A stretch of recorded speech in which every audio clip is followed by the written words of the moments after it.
자, 우리는 이제 지난주에 이어서 이미 특세 예비 작업을 말씀으로 시작을 했어요.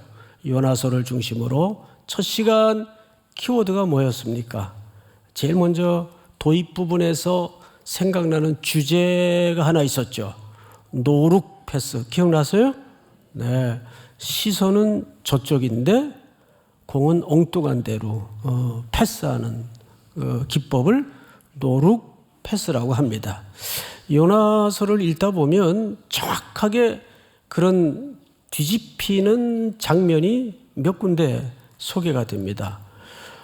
일어나 저 큰 성읍 니느웨로 가라 해서 니느웨가 타켓인 줄 알았어요.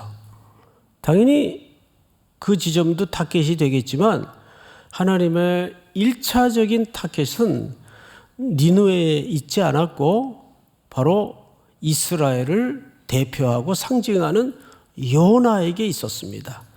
니느웨의 성에 악독이 가득했던 것처럼 이스라엘과 요나는 하나님 앞에 불순종이 가득한 모습을 지난주 우리는 보았습니다. 그래서 우리는 아까 영상의 소개를 통해서 잠깐 보았듯이 먼저 내 안에 무너지고 부서져야 될 것이 무엇인가, 그리고 그 부서진 제로 베이스라는 토 위에 우리의 신앙을 어떻게 새롭게 쌓아가야 되는가, 이것이 요나서가 갖고 있는 계속되는 반복이고 역설입니다. 자, 그런 차원에서 오늘 두 번째 시간 4절서부터 17절까지 읽긴 했으나 10절까지만 볼 겁니다. 분량이 좀 많아요. 자, 우선 첫 절을 좀 볼까요? 여호와께서 큰 바람을 바다 위에 내리심에 바다 가운데 큰 폭풍이 일어나, 이렇게 돼 있어요. 자, 큰 성읍으로 가라는 명령을 피하니까 하나님께서 무슨 바람을 일으키셨습니까? 큰 바람을 일으키셨습니다. 그러자 그 큰 바람은 뭘 몰고 왔죠? 큰 폭풍을 몰고 옵니다. 어차피 이 길은 도망갈 수 없는 길이었습니다. 하나님이 지시한 손가락 방향은 니느웨 성이었는데 요나는 전혀 다른 정반대쪽의 스페인 방향인 다시스로 가는 배를 값을 지불하고서라도 어긋장을 놓기 위해서 탑니다. 그 탄 배 위에 이제 장면을 우리가 오늘부터 본격적으로 만나는 겁니다.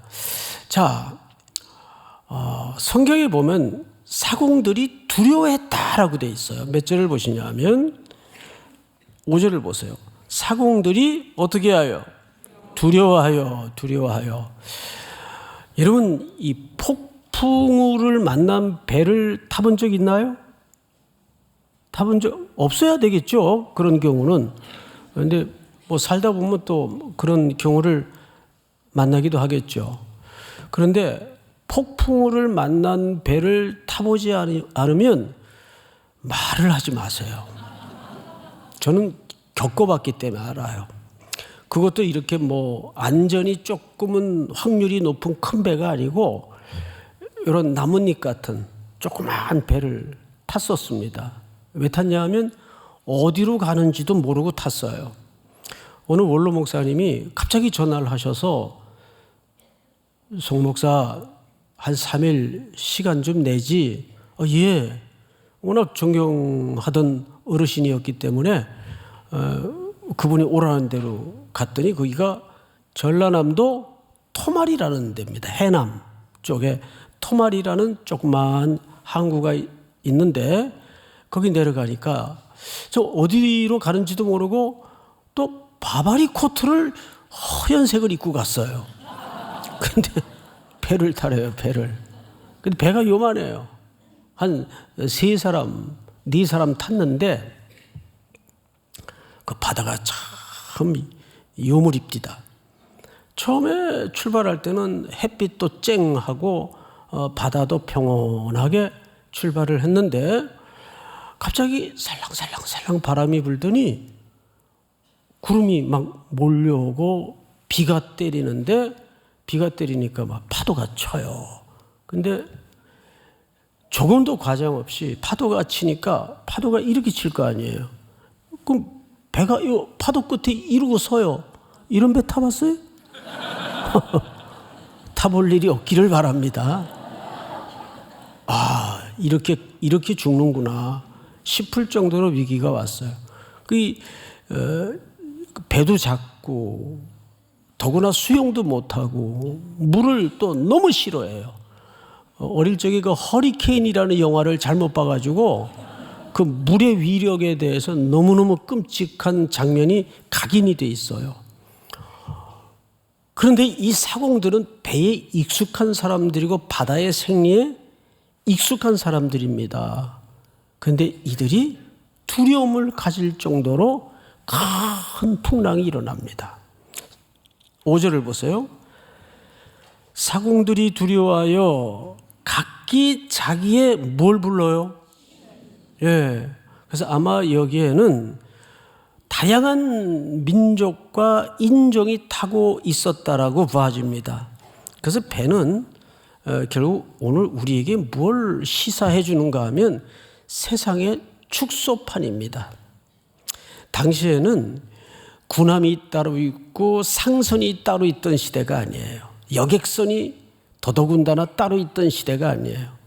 그저 전쟁이 나면 정부에서 차출을 하면 그때부터 그 배는 군함이 되는 겁니다. 막 그런 정도의 고대 시대이기 때문에 여기에는 많은 물건들이 꿈을 가지고 돈을 벌어서 돌아가려고 상품을 사얹고 짐들을 실었을 겁니다. 그리고 전 세계에서 몰려든 다양한 사람들이 탔을 거예요. 그러니까 각각 자기들의 신을 부르기 시작합니다. 이게 정상 아니겠어요? 진리는 아닐지라도 사람이 살아가는데 절체절명의 위기를 만났을 때 뭐라도 하나 붙잡으려는 것이 사람의 본성이에요. 그러니까 각각 자기 민족들이 또는 자기 국가가 숭상하는 우상을 향해서 목숨을 구하고 생명을 구하는 부르짖음이 일어났어요. 그러니까 하나님을 몰라도 사람들은 세상에서 이렇게 그냥 나름의 방식을 가지고 열심히 살아갑니다. 이게 중요해요. 열심히 살아가요. 근데 문제는 거기에 해결책이 없다는 거예요. 그래서 5절을 다시 보시면 이렇게 돼 있어요. 각각 자기의 신을 부르고 또 배를 가볍게 하려고 그 가운데 물건들을 바다에 던지니라. 자, 여러분, 심지어는 어떤 결단까지 이들은 과감하게 했는가 하면 목숨을 건지기 위해서 벌려고 수단화하려고 쌓아놨던 모든 물질들, 상품들, 물건들을 아깝지만 바다에 던지는 결단을 합니다. 그들의 물질적 손해를 각오하고라도 목숨을 건지기 위해서 신들을 부르는 정도를 넘어서서 뭔가 발버둥을 쳐요. 근데 다시 언급하지만 여기에 답이 없다는 거예요. 이 세상이 살아가는 방식과 똑같습니다. 세상에도 보면 이단들도 나름 얼마나 요즘 열심히 살아가요. 뭐 신천지 같은 경우에는 저희 교회가 큰 타켓이기도 하지만은 이제 노골적으로 옛날에는 쉬쉬 무슨 간첩들 암호 주고받듯이 그렇게 신앙생활을 했는데 요즘 아예 그냥 공개적으로 노골적으로 심지어 전도도 다녀요. 거리나 집집으로. 자, 이 얘기를 제가 계속 강조하는 이유가 있어요. 세상 사람들은 그들의 사고방식으로 급하면 무당 불러서 굿도 하고 점집도 찾아가 보고 사주풀이도 해보고 온갖 수단을 동원해서 또 목숨만 살 수 있다면 천금을 들여서라도 대가를 지불하는 방식으로 살아갑니다. 거기에 답이 있든 없든 잘 모르니까. 그런데 여기 놀라운 아이러니가 감춰져 있어요. 자, 5절 하반절을 볼까요? 그러나 요나는 배 밑층에 내려가서 누워 깊이 잠이 든지라. 정작 요나는 이 배를 어떤 의미, 이 세상의 축소판인 이 배를 불을 끄고 구원해야 될 책임을 가진 사람인데 이 사람은 지금 뭐 하고 있어요? 아무것도 안 하고 있어요. 이게 문제예요. 아무것도 안 하고 있어요. 나치 시대에 프랑스 백성들이 나치에게 많이 곤욕을 치렀습니다. 백성 하나가 붙들렸어요. 나치가 고문을 하고 신문을 하겠죠. 너 무슨 짓 했냐? 뭐 했냐? 이실직고 해라. 윽박 지르고 들이대는데 이 사람이 목숨을 피하기 위해서, 죽음을 피하기 위해서 이렇게 얘기를 합니다. 나는 이것도 안 했고 저것도 안 했고 아무것도 하지 않았습니다. 믿어주십시오. 그러니까 신문하던 깜짝이야. 독일 장교가 이런 얘기를 해요. 아무것도 안 한 게 죄다. 참 깊은 얘기입니다. 그래? 넌 이 험악한 시대에 넌 아무것도 안 한 게 죄다. 지금 요나는 어떤 의미에서 굉장히 믿음이 좋은 것 같이 보입니다. 지금 배는 뒤집어질 듯 엎어질 듯 난리가 났는데 배 밑으로 내려가서 지난주 말씀을 드렸죠.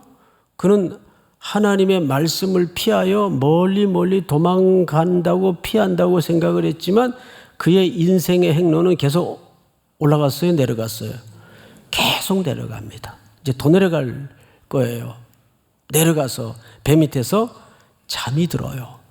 여러분, 성경에서 이 생물학적인 잠은 영적인 무능과 무기력을 상징합니다. 그래서 평안한 잠과 영적으로 둔감하여 빠지는 무기력증과는 구분을 할 수 있어야 돼요. 실질적으로 요나는 잠이 들어 아무것도 안 하고 있었어요. 자, 여기에 우리에게 던지는 개인적 시대적 메시지가 깊어요. 교회는 이 세상을 위해서 지금 뭘 하고 있습니까? 제가 말씀드리는 교회라는 것은 삼일교회만을 얘기하는 게 아니라 지금 죽겠다고 아우성치고 절규하고 배가 뒤집어질 것처럼 곳곳에 전쟁과 기근과 가난과 불균형과 아비규환에 방불한 이 세상을 향해서 교회는 지금 정작 뭘 하고 있는가? 오늘 이 메시지는 요나의 깊이 잠든 상태는 우리를 흔들어 깨우는 중요한 도전입니다. 교회는 과연 뭘 하고 있는가? 우리 교회가 70주년을 맞으면서 하나님이 우리 교회 비전의 확장과 일환으로 참 귀한 공간을 지역사회에 주셨습니다. 이제는 그 단순한 공간의 의미를 넘어서 우리는 이 서울 도심 한복판에 우리 삼일교회를 향한 분명한 시대적 메시지가 저는 있다고 확신합니다. 그걸 이번 특세기간 동안에 전부 일어나 깨어서 개인적인 깨우침, 교회 공동체적인 역사의 숙제 등을 발견할 수 있어야 돼요. 깊이 잠든 상태. 이것이 첫째는 한국교회를 향하신 하나님의 아주 엄중한 질타입니다. 6절을 한번 넘어가 볼까요? 6절. 선장이 그에게 가서 이르되 자는 자여 어찌미냐 일어나서 네 하나님께 구하라. 자, 여러분, 이 두 번째 아이러니예요. 지금 누가 누구를 깨우고 있어요? 선장은 믿는 사람입니까? 안 믿는 사람입니까? 요나가 누군지도 모르고 그가 믿는 하나님이 어떤 하나님인지도 사실은 몰라요. 근데 지금 이 배라는 공동체가 절체절명의 위기에 빠져 있으니까 그 밑바닥에서 잠들어 있는 요나를 선지자를 깨웁니다. 이게 왜 역설이냐 하면 교회가 잠들어 있으면 그 교회를 깨우기 위해서 하나님은 세상의 사람들을 이용하세요. 세상의 상황을 활용하세요. 이게 큰 아픔입니다. 교회가 정신 못 차리고 시대의 빌런 역할을 하고 잠들어 있는 것 같은 영적인 무기력증에 빠져 있으면 그 세상의 소용돌이를 통해서 교회를 깨우치게 만듭니다. 슬픈 역설이죠. 그래서 세상에 벌어지고 있는 고통, 눈물, 아픔은 우리와 무관한 게 없어요. 하나님이 교회와 성도들을 깨우는 고난의 확성기입니다. 일어나라! 소리 지르는 것과 같아요. 이것만 보면 누가 하나님을 더 잘 믿는지 모르겠어요. 자는 자요 어찌 미뇨. 이 말은 지금 잠이 오냐 그 말이에요. 잠이 오냐. 일어나야 된다고. 이번 기회에 여러분들이 단단한 껍질 안에서 평안히 평안하다 평안하다 하는 거짓 평안에 속지 말고 조금 더 영적인 더듬이를 민감하게 만들어서 이 세상에 가득 메워져 있는 슬픔과 고난과 고통의 소리에 귀를 열어서 내가 깨어 일어나야 될 영역이 어디일까? 여기에 눈 열어지는 여러분들이 될 수 있기를, 우리 3.1 공동체가 될 수 있기를 축복합니다. 자, 성경을 다시 한번 볼까요? 6절. 선장이 그에게 가서 이르되 자는 자여 어찌 미냐. 일어나서 네 하나님께 구하라. 혹시 하나님이 우리를 생각하사 망하지 아니하게 하시리라 하니라. 참 놀라운 이야기를 선장이 합니다. 선지자가 믿음이 있는지 이런 참 우픈 이야기가 있어요. 어느 삼각 건물에 교회가 있고 갑자기 교회 옆에 그 술집이 있었어요. 그래서 목사님이 기도할 때마다 그 교인들과 함께 정말 술집 불이 나게 하든지 없어지든지 그렇게 이제 좀 과격하게 기도를 했던 것 같아요. 그런데 하나님이 그 기도를 응답하셨는지 술집에 불이 났어요. 그런데 그 다음에 놀라운 것은 술집 사장님이 교회 목사님을 고발을 했어요. 그래서 이제 둘이 재판관 앞에 섰죠. 각각 변론의 시간에 술집 사장에게 얘기하라 그랬더니 저 목사라는 사람하고 교인들이 하나님이라는 분한테 기도를 해가지고 우리가 불이 났다. 그러니까 손해배상 청구를 한 거예요. 그러니까 목사님이 이제 대답을 할 차례인데 뭐라고 대답을 했는가 하면 그래도 그럴 리가 있습니까? 헷갈리는 거죠. 누가 더 하나님을 잘 믿은 거예요? 예? 술집 사장님이. 만든 얘기라고 생각이 됩니다. 예. 만든 얘기라고. 그런데 메시지가 있죠? 그런 경우가 얼마나 많아요. 목사님이 그랬대요. 에이, 기도한다고 불이 나겠습니까? 그랬대요. 예? 그 기도는 뭐한 기도예요 도대체? 그러니까 지금 배안의 광경하고 그닥 다를 바가 없어요. 선장은 하나님을 향해서 야 기도라도 좀 해봐라. 이렇게 잠이 들어있냐? 오히려 세상의 사람들이 그 절규가 하나님의 선지자를 깨워버려요. 아이러니죠?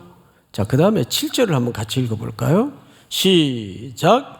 그들이 서로 이르되 자 우리가 제비 뽑아 이 재앙이 누구로 말미암아 우리에게 임하였나 알아보자 하고 곧 제비를 뽑으니 제비가 요나에게 뽑힌지라. 여러분, 이 제비는 고대 세계에서는 문제 해결의 보편적인 방식으로 어느 민족이건 사용되던 고대 방식입니다. 꼭 이스라엘만 이 제비 뽑기가 있었던 것이 아니에요. 자, 그런데 문제는 하나님은 천지를 창조하시고 세상의 주인이시기 때문에 어떤 방도라도 하나님의 뜻을 드러내는 데는 아무 문제가 없어요. 왜? 하나님은 자유로운 분이기 때문에. 근데 하필 이 문제를 해결하기 위해서 제비를 뽑았는데 그것이 하나님의 방법이든 세상의 방법이든 그건 큰 의미가 없어요. 누가 뽑혔어요? 요나가 뽑혔어요. 요나가 지목이 됐습니다. 이것은 하나님의 주권적 섭리에서 이해를 해야 됩니다. 하나님이 요나를 그런 방식으로 세상 사람들의 방식을 통해서 드러낸 겁니다. 여러분, 그럴 때 많아요. 하나님은 진리를 꼭 믿는 사람들을 통해서만 드러내질 않고 세상에 벌어지는 경우들을 통해서 하나님의 하나님 되심과 그분의 진의를 드러내실 때가 얼마든지 많습니다. 우리가 이 땅이 악해져 가는 모습을 보면서 하나님의 말씀이 참되구나라는 것을 봐요, 안 봐요? 보죠? 마찬가지예요. 얼마나 세상이 다 폐악스러워집니까? 인간은 서로를 위한다고 하지만 고슴도치 마냥 가까이 다가가고 위하고 껴안을수록 서로를 찔러대는 것이 인간의 한계예요. 그래서 영적인 사회적 거리라는 것도 때로는 가끔 필요하더라고요. 너무 문제가 벌어지면 그 문제를 해결하려고 어떻게든 막 다가가가지고 그게 이게 아니고 굳이 그럴 필요 없어요. 그때는 하나님을 믿는 하나님의 백성들은 하나님께 더 그 문제를 던지고 그분의 시간 하나님이 하실 수 있도록 기다리는 믿음의 싸움이 필요한 겁니다. 믿습니까? 우리가 수선 떨고 해봐야 또 분탕질만 하게 되는 경우가 있어요, 없어요? 많아요. 자, 7절을 다시 보시면 곧 제비를 뽑으니 제비가 요나에게 뽑힌지라. 하나님의 찝어내시는 방식은 정확하게 찍어내십니다. 8절 무리가 그에게 이르되 청하건대 이 재앙이 누구 때문에 우리에게 임하였는가 말하라. 네 생업이 무엇이며 네가 어디서 왔으며 네 나라가 어디며 어느 민족에 속하였느냐 하니 취조하듯 요나를 다그칩니다. 민족, 출신, 직업, 국가 질문을 합니다. 이제 개인의 문제가 어디로 확대되고 있어요? 개인의 문제가 놀랍게도 국가 문제로 확대되고 있어요. 우리도 말 습관 가운데 무슨 얘기를 하다가 아유, 고향이 어디야? 경상도다. 왜? 근데 어쩐지 너 그럴 줄 알았다. 그리스도인들은 이런 표현 쓰면 안 됩니다. 그런데 오늘 여기서 왜 요나로 하여금 그렇게 국가적인 문제로까지 이 질문이 확대되냐 하면 사실 요나의 문제는 그건 누구의 문제이기 때문입니까? 이스라엘의 문제이기 때문에 그래요. 이방 사람들의 방식을 통해서 이 메시지의 본질을 하나님은 계속 드러냅니다. 사실은 이 문제가 요나 개인의 문제에 국한된 문제가 아니다. 개인의 형편에 관한 문제를 뛰어넘어서 이것은 이스라엘 전체를 하나님이 드러내시고 고발하고자 하는데 초점이 있는 거예요. 이번 특세도 우리가 이중적 차원에서 말씀을 들어야 됩니다. 첫째는 내게 무슨 말씀을 하시는가? 두 번째는 그래서 이것이 우리 삼일교회에 어떤 메시지를 주고 이 시대 앞에 무슨 과제를 던지는가. 반드시 이중적인 메시지로 우리는 이해할 수 있어야 됩니다. 자, 이제 9절을 한번 볼까요? 9절. 그가 대답하되, 요나서에서 이 9절은 요나가 성경에서 처음으로 입을 여는 대목입니다. 9절에서 처음으로 입을 열어요. 그가 대답하되 나는 무슨 사람이요? 앞을 보실까요? 보통 구약에서도 히브리 사람이라는 표현을 흔하게 쓰지 않습니다. 보통 이스라엘 사람이라는 표현을 흔하게 쓰곤 하죠. 그런데 오늘 요나서의 표현처럼 나는 히브리 사람이요라고 할 때는 매우 공식이 있어요. 이방인과는 다른, 하나님을 알지 못하는 무리들과는, 민족과는 다른 하나님의 자녀로서의 정체성을 드러내고자 할 때 나는 히브리 사람이다. 사도 바울도 그런 표현을 썼죠. 나는 히브리인 중에 히브리인이요. 그럴 때 쓰는 겁니다. 하나님을 알지 못하는 사람과 차별화를 통해 자기의 정체성을 선명하게 말하고자 할 때, 지금 요나가 나는 히브리 사람입니다라고 말하는 것은 이방 사람들에 대비해서 자기를 그렇게 정의하고 싶었던 겁니다.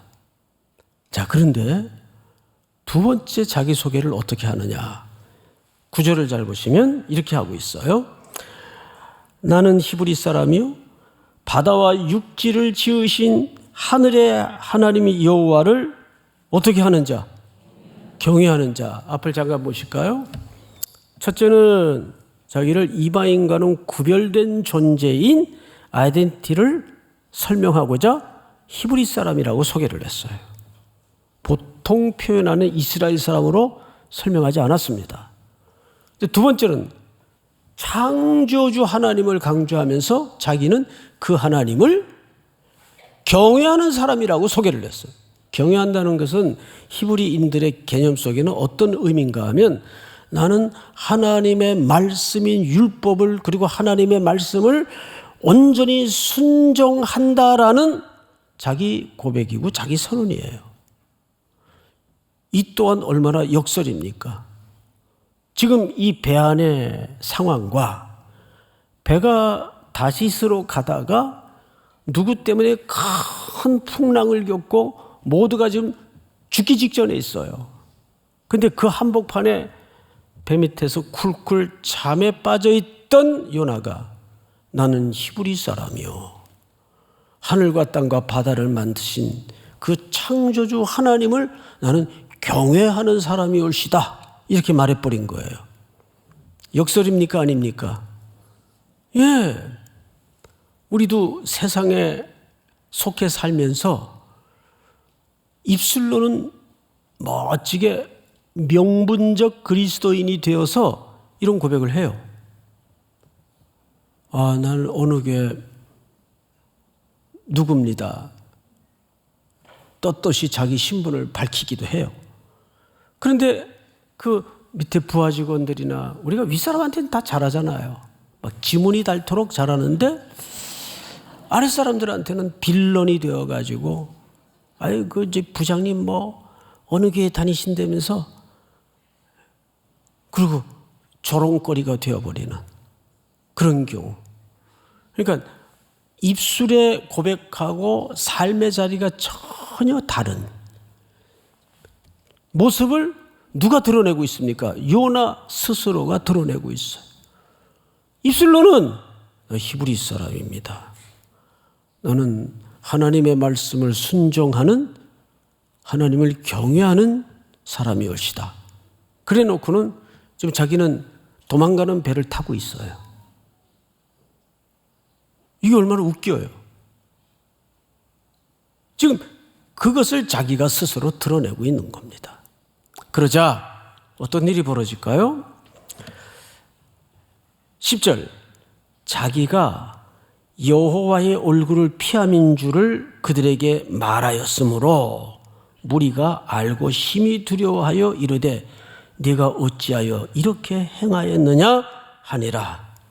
오히려 하나님의 선지자가 야단을 맞고, 하나님의 선지자는 하나님의 말을 무시하고 하나님이 가라 하신 방향과는 어긋장을 내고 정반대로 지금 도망가는 배에 올라 있어요.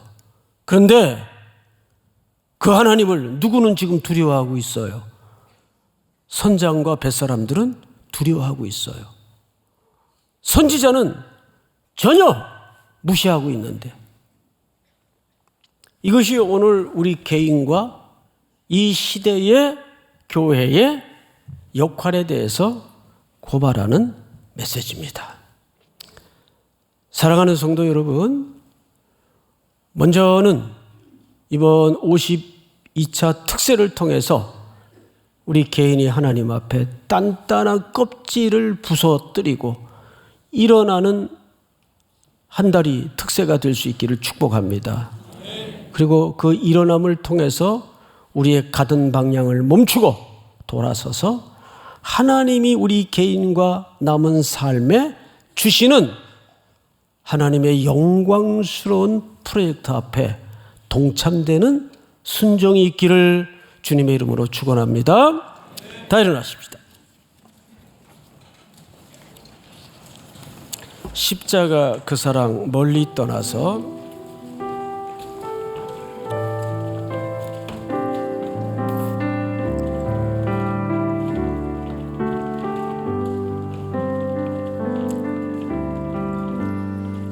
십자가 그 사랑 멀리 떠나서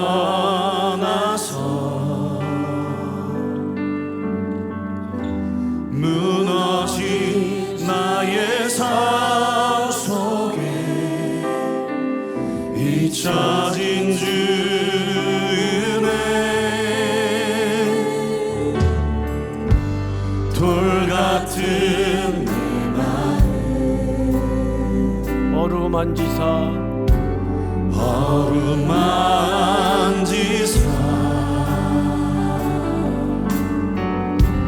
다시 일으켜 세우신 주를 사랑합니다. 주 나를 보호하시고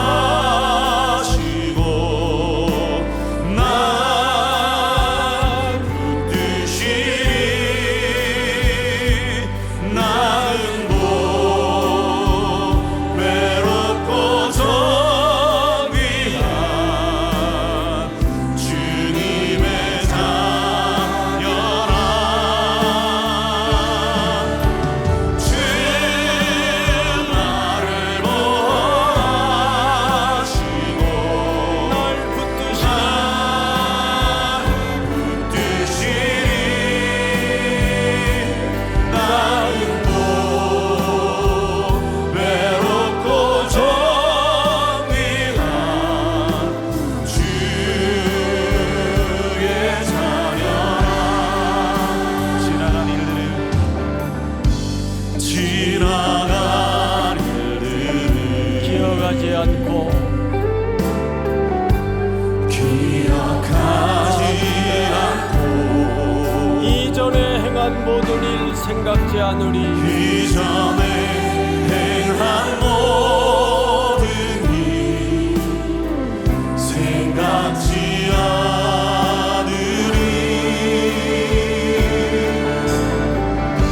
사막의 강물과 길을 내시는 주 오른손을 높이 들고 내 안에 새 일 행하신 내 안에 새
하나님 아버지,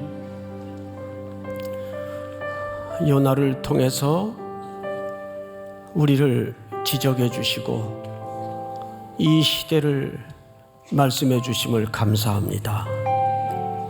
이어지는 내일부터의 특세를 통해서 하나님 앞에 흔들렸던 걸음들, 비틀거렸던 삶에 주님이 이미 만들어 놓으시고 앞서 걸어가신 그 세기를 걷도록 결단케 하여 주시옵소서. 지금은 우리 구주 예수 그리스도의 은혜와 하나님 우리 아버지의 놀라우신 사랑하심과 성령님의 교통하심이 오늘 머리 숙여 경배를 드리는 사랑하고 사랑하는 귀한 삼일의 성도들, 해외, 국내, 멀리 출타해 있는 가족들, 복중의 생명까지 영원토록 함께 있을지어다. 아멘.